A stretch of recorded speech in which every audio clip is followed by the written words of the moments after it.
Maayong hapon, Negros. Ako si Nico Delfin. Ini ang DigiCast Negros 10. Ang napulo ka mga nagapanguna nga balita sa Isla sang Negros ang amon igadulong sa inyo.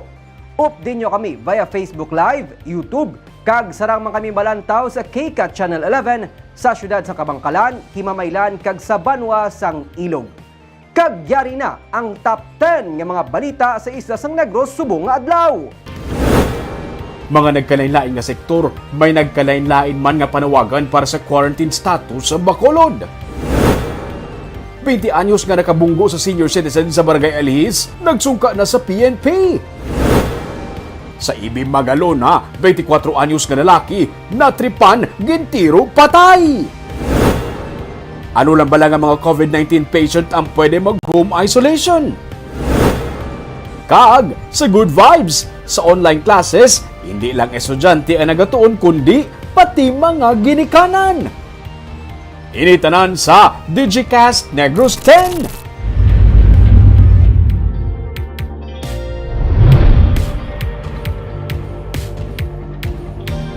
Sa number 10, ginpalawig sang Land Transportation Office ang validity sang registration sa mga salakyan kag mga lisensya nga maga-expire sa tion sang pagpaidalom sa isa ka syudad kag probinsya sa Modified Enhanced Community Quarantine. Sa memorandum sang LTO nga nakapost sa page sang LTO Region 6, ang validity sang registration sa mga salakyan nga nagatapos sa 6 ang ginextend tubtub August 31, 2021 kag ang nagatapos naman sa 7 ang tubtub sa Setyembre 30, 2021. Ang validity naman sang student driver's permit, driver's licenses kag conductor's licenses nga maga-expire sa gintalanang nga quarantine period tubtob sa July 31, 2021 ang iga-extend tubtob sa September 30, 2021. Ang mga medical certificate naman nga naga-expire sa mga period ang iga-extend man tubtob Setyembre 30. Suno kay Attorney Alan Sacramento, ang legal officer sang LTO, region-wide ang memo. Nagakasayran nga wala naman na paidalom sa MACQ ang Bacolod kag Negros Occidental. Nalakip ini sa validity extension.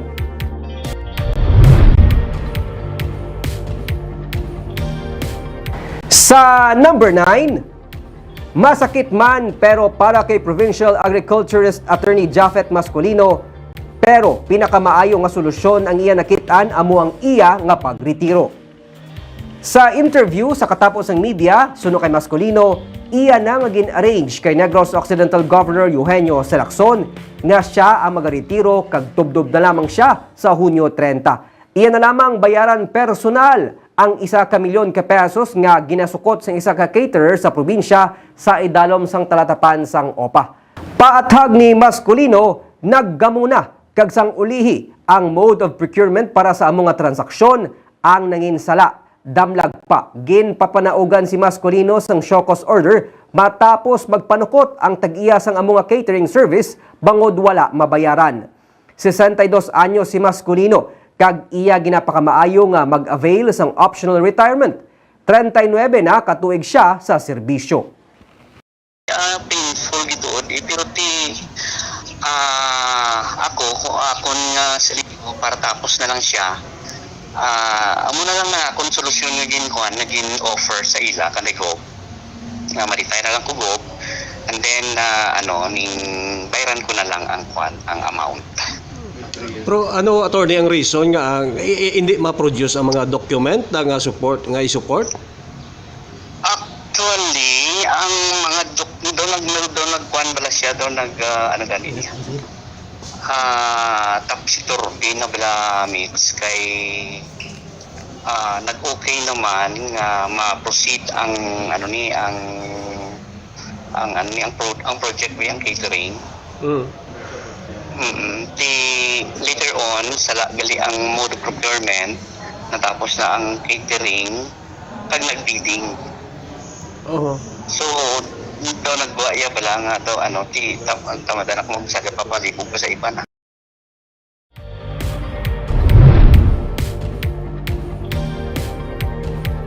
Sa number 8, Ginalantaw karon sang Central Negros Electric Cooperative ang pagporma sang consultative body.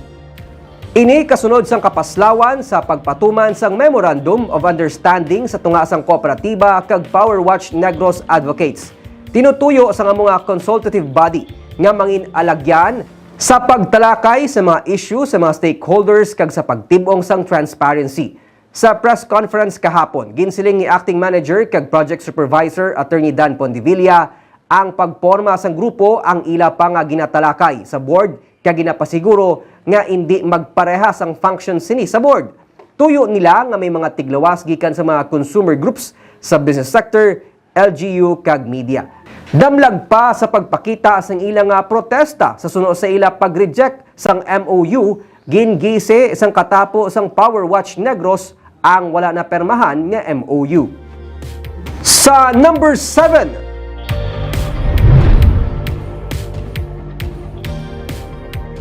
estudyante nga nakabunggo sa napatay nga senior citizen sa barangay Alihis sa Bacolod, nagsungka na.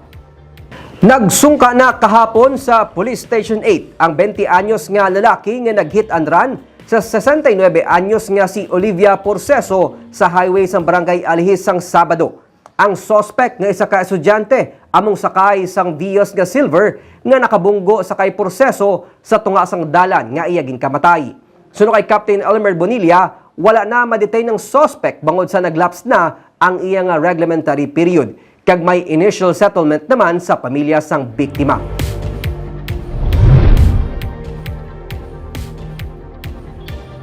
Sa number 6, 24 anyos nga lalaki nga posible na tripan lang patay sa pagpaniro. Patay ang 24 anyos nga si Joey De La Torre matapos iningatiruhon sa makapila ka beses sang Lunes sang gabi sa barangay San Isidro sa EB Magalona. Suno kay Police Captain Eric Doronila, hepe sang EB Magalona PNP, papuli na kuntani ang biktima gikan sa pagpangisda sang iya masugata ang grupo sa mga kalalakinan nga may upod man nga duha ka mga babayi nga posible gikan naman sa ilimnan. Posible suno kay Doronila nga nakursonadahan lang si De La Torre nga napatay sa pagpaniro matapos mag-agom sang 4 ka mga gunshot wounds. Padayon pang pagkilala sang PNP sa mga suspect.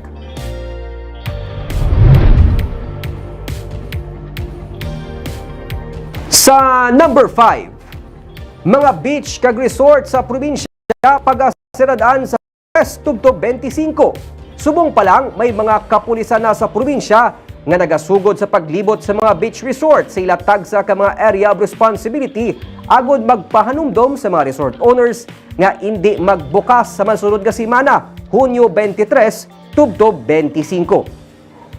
Sa Hunyo 24 sa ulog ang kapistahan ni San Juan kag masaming nga nagapaligo sa baybay ang mga pumuluyo. Dablag pa, nagpagawa sang executive order si Genyo Selacson nga isarado ang mga beach resort sa mga adlaw agod nga malikawan ang pagdugok sa mga tawo ukon mass gathering. Sunod sa NOCPO, istrikto ini nga ipatuman sa kapulisan sa probinsya kag silang magalibot man sa mga beach resort sa mga inadlaw.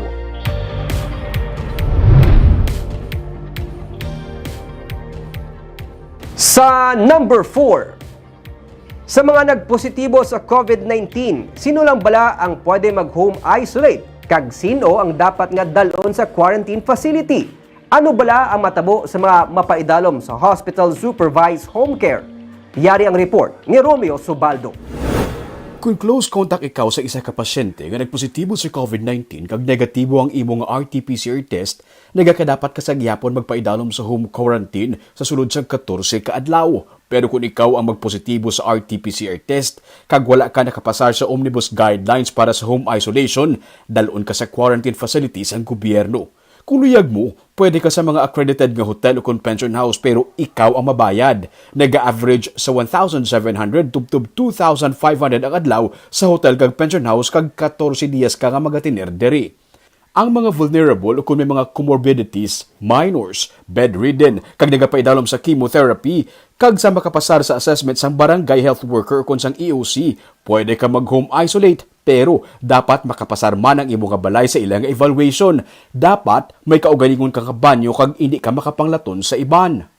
You belong to the vulnerable or may comorbidities, bedridden ikaw, special child ikaw, minor ikaw, autoimmune disease, immunocompromised, nagka-chemotherapy ikaw, kag pag-assess ang aton nga BHERTS kag cluster doctor, qualified ka, so i-home isolate ikaw. Pwede ka man maka-avail sa Hospital Supervised Home Care o kung HSHC.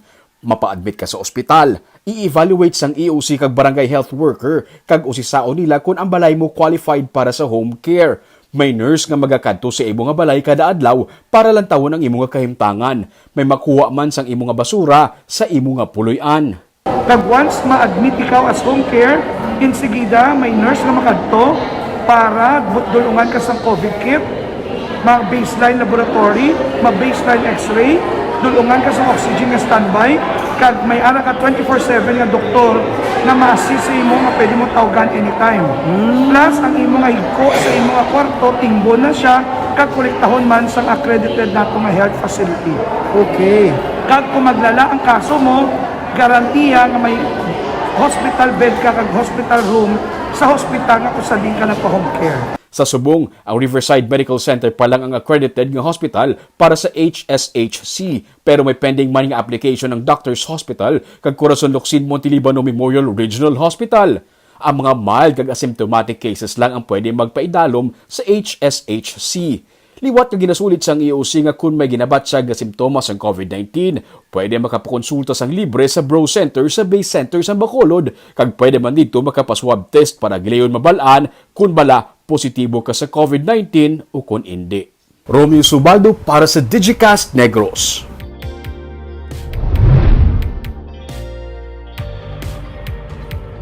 Sa number 3, nagsugod na liwat ang pagpangbakuna para sa COVID-19 sa mga kabaranggayan sa Bacolod. Pero nagapabilin gihapon nga ginakulang ang bakuna.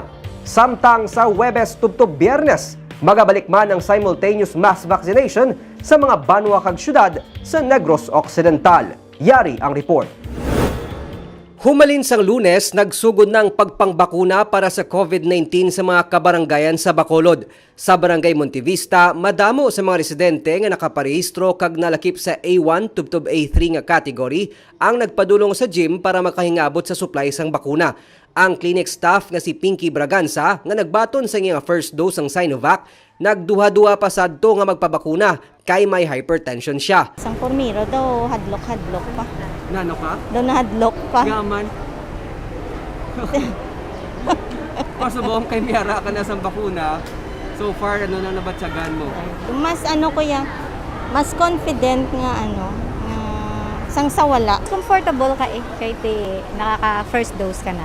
Mas nami pag ikaw may second dose. Ginpaiway naman anay isang barangay tanod nga si Larry Garcia ang pagpabakuna bangod on duty siya sang ginpatigayon ng vaccination. Dugay ko na ginaulat na nga mabakon. Hagi ko galing kay hindi pa subong kay may duty pa ko eh.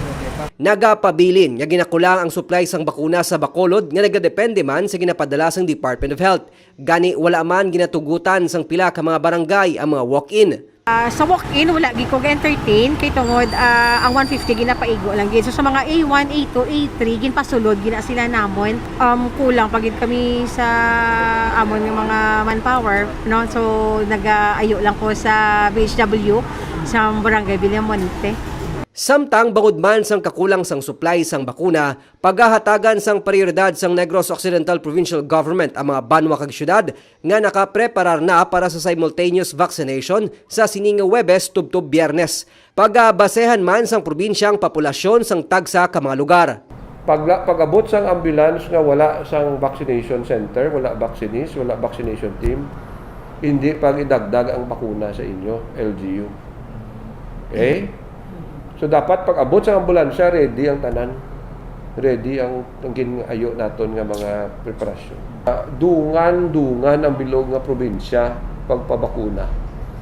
Kag ang aton subong nga probinsya, maka-step up na kita nga hindi na ta maulihi sa aton nga vaccination nga schedule. May pila na ka mga lideres sa Visayas ang nagpalabot sang reklamo sa Malacañang bangod sang mahinay nga panagtaganay sang COVID-19 vaccines sa piyak sang pagsaka sang active cases. Pero ginsiling sang pamunuan sang probinsya nga wala sila sang may mahimo. Sa kun anuman ang mga prioridad kag basihan sang Interagency Task Force bisan sa pagpatuman sa mga quarantine measures. Sa baylo nga magbaton kag atubangon na lamang ang problema sa kutob sa masarangan sang probinsya. Sa number 2,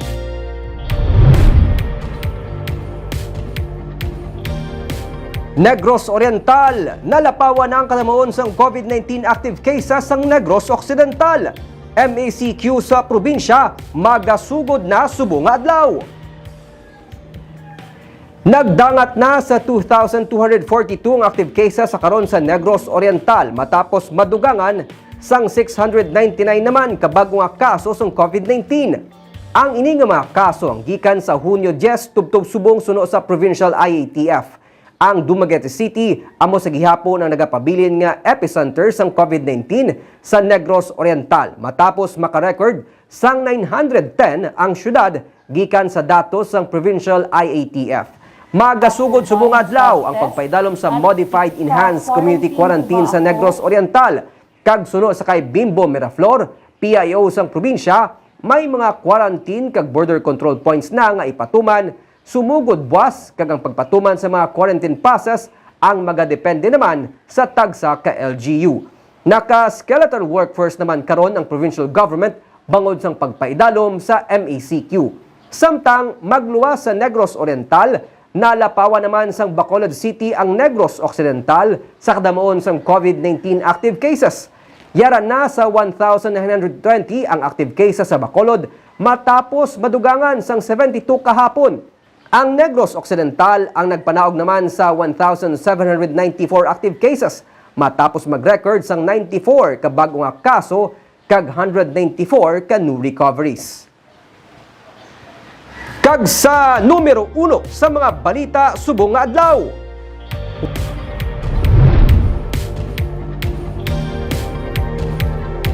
Wala nagapalarehos ang panindugan sang publiko sa nangin desisyon sang gobyerno nasyonal nga ipaidalom sa MGCQ sa gihapon ang Bacolod City. Nagakasubo ang mga doktor, pero ang mga apektado kung mag-MECQ nagakalipay. May report si Romeo Subaldo. Antes lang gid magsugod ang pandemic, nagsugod man ang ini nga blind massage center sa East Center sa Bacolod. Suno kay Sheila Barnueva, ang in charge sa massage center, ang ila ginaganar sa kada adlaw sa sulod sang isa ka bulan, insaktuhan lang makabayad sang bulanan nga renta sa building, kag pang adlaw-adlaw man sa mga massage therapist nga mga bulag. Para bayad lang kami rent, kaya ang 50% sang income iya ka masayista. Ang 50% kinabilin para bayad renta kag sa mga expenses namon. So amo lang ginaya. Nakabawi na kamo? Wala kami kabawi. Sila lang sa mga therapist ay nag-amot-amot para mapatukod ang ini nga massage center. Gani sang gabi sang pag-anunsyo sang gobyerno sa mga quarantine status sa Bacolod, nagahawat-hawat man ang ilang pangginhawa. Kay kabalo sila nga kung ipaidalom sa Modified Enhanced Community Quarantine ang Bacolod, magasirado na naman sila. Kung magsarado sila, sa ayuda na naman sila magasalig. Kapulaw-pulaw kami hulat kung kabay pa nga wala, hindi malawagan ang Bacolod. Kaya siyempre kung mag-MGCQ tabalik, kundi buhay naman kami trabaho. Buhay pending naman kami sa balay namon. Hindi lang din siya kumudlay siyempre. Kada adlaw-adlaw lang ara kami pang kinanglanon, hindi na namon yung mga ano yan. Hindi na namon makita kung ara lang kami sa balay namon. Gani, ginkalipay nila nga magapabilin sa Modified General Community Quarantine ang Bacolod. Pero, ginakasubo naman ini sa mga doktor. Ang probinsya sa Iloilo kag Iloilo City, pati na ang Negros Oriental, ang ginpaidalom sa MECQ. Kag ang Bacolod kag Negros Occidental lang, nga natunguan sang duha ka mga probinsya ang nagapabilin sa MGCQ. Sa statement nga ginpadala sang Philippine College of Physicians Negros Occidental Chapter, ang luyag laman kung tani nila, duha ka semana nga time out kung paglimita sa gihos ang tawo para mapunggan ang paglatnanay sa COVID-19. Ini para man mabakantihan anay ang mga ospital nga puno na. Saksi sila sa pag-antos kag pagtingwa nga mabuhi pa sa mga pasyente nga ginadala sa ospital sa kada adlaw. Sunod sa kay Dr. Ronel Sario, ang presidente sa Philippine College of Physicians Negros Occidental Chapter, nagsugod ang pagsaka sang kaso tunga-tunga sa bulan sang Marso. Kag ang ginhalinan, bulang mga pagtililipon, kag bisan pa sa mga ulubrahan. Wala na masunod ang minimum health protocol. Wala sila nagauntat sa pagpanawagan sang kooperasyon. Stricter quarantine status. Oo. No, so galing ti isa din lang ta kay ti wala lang gyapon movement or Oo. stricter na quarantine for us. Daw na siya. Ha. So, it doesn't have to be necessarily MECQ, basta enforce Yes. lang nila ang health protocols. Yes, kung as much as possible mas stricter na quarantine status kaya mindset sa tao kung halok meaning do okay lang. Pero ang initanan panawagan lang sa nagkalain-lain nga sektor, medical sector, kag ang sektor sa mga mamumugon nga nagasalig lang sa kada adlaw. Ang desisyon sa kung ano ang nagakadapat ang yara sa kamot sang gobyerno, pero ang disiplina nagadepende sa kada isa. Romeo Subaldo para sa Digicast Negros. Kag sa good vibes, hindi lang mga kabataan ang nag-eskwela sa nagsugod ang online kag modular classes. May isa gani ka kolehiyo sa Bacolod nga may Parents Academy. Ginalauman nila nga makabulig man sa pagtuon sa mga estudyante ang libre nga webinars para sa mga ginikanan sa idalom sang online learning. Yari ang report. Ang pag-assist sa mga estudyante sa online learning isa lang sa nanging kabudlayan sang kadamaan nga mga ginikanan karon nga pandemic. Pero pinaagi sa Parents Academy sa Kolehiyo San Agustin, Bacolod, sarang na ini matagaan sang solusyon sa buligman sang libre nga webinars nga ginatanyag sa eskwelahan. Sa pag-enroll sang estudyante sa elementary tubtub high school, matudluan man ang ilang mga ginikanan sa mga guidelines agon mangin mahapos ang ilang pagtuon sa piyak sang epekto sang COVID-19 pandemic. There will be sessions per month. So, in partnership with the Guidance Office and with our Parents Teachers Association, we'll be formulating different sessions in relation, of course, to the need of the parents.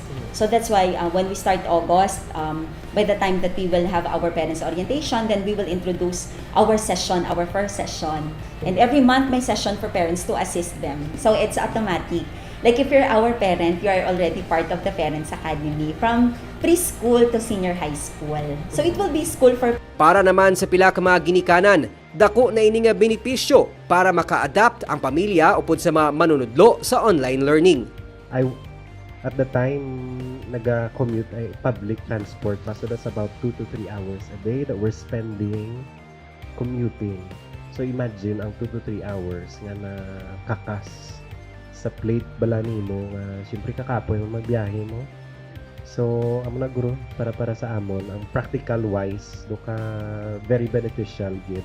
Kag amo na naupod namon ang kabataan ara gid sila ka makilala sila namon, amo ni sila gali mag-learn. Kag amo man ni makilala man nila ilang parents kag ti amo na ino ka it's a kung i-focus mo sa positive, it's really positive gid para sa amin, especially sa parents. Trying to cope, trying to survive, and of course, thriving in the new normal. And our first year experience in this system made us realize that there's something that we should do in order to help each other, not only helping our teachers, not only our students, but more so our parents. Ginalauman naman sa pamunuan sang bulutuan nga sa pagsanyog sang sistema sang edukasyon, mapasanyog man ang internet services, pati na ang estable nga power supply. Our parents, if they will allow their kids also, kami as a school really wanted to see the faces of the children. We really wanted to interact with everybody, to be with our kids because we miss them so much. And even the parents, we miss them so much also. But with the current situation, or perhaps if we've reached already that herd immunity, I believe the key is with our parents if they are willing to send their kids. Now that we've experienced distance learning, virtual classes, I know that things will change. And but of course, we look forward pagid yang magkilit-anay kami sa mga kabataan. Ang Parents Academy, isa sa mga nahauna nga tikang sang bulutuan nga ginlunsar sang school year 2020-2021.